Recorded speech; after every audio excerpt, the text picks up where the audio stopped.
Kisah Orang Kudus hari ini tanggal 6 Juni adalah Santo Nobertus. Oh ya, jangan lupa like, komen, dan subscribe. Jangan lupa hidupi juga channel loncengnya ya. Dadah, silakan menonton. Santo Nobertus dilahirkan di Jerman sekitar tahun 1080. Ia seorang anak yang baik semasa kanak-kanak dan remajanya. Kemudian, di istana Kaisar Henry V, Nobertus menghabiskan waktunya dengan bersenang-senang. Yang dipikirkannya hanyalah memperoleh kedudukan terhormat. Ia adalah orang pertama yang datang di pesta-pesta serta perayaan-perayaan. Ia sepenuhnya bahagia dengan hidupnya yang mapan.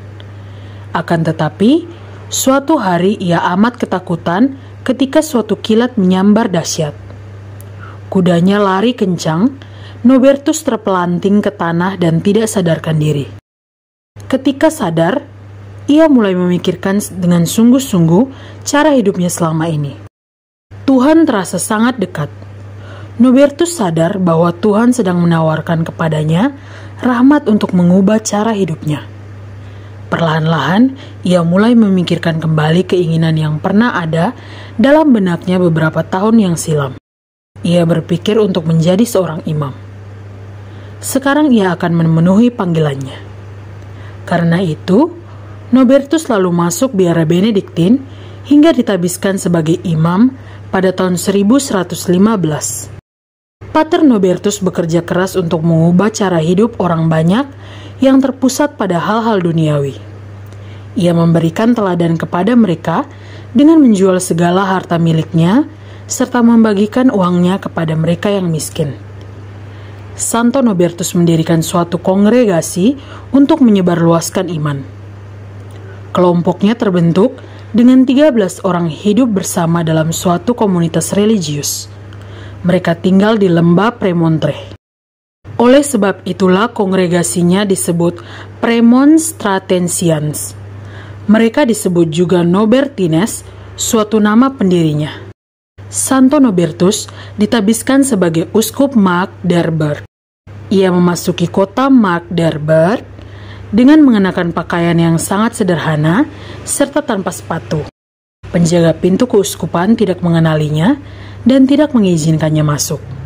Ia malahan menyuruh Santo Nobertus untuk bergabung dengan kawanan pengemis lainnya. Tetapi ia adalah Bapak Uskup kita yang baru, teriak mereka yang mengenalinya.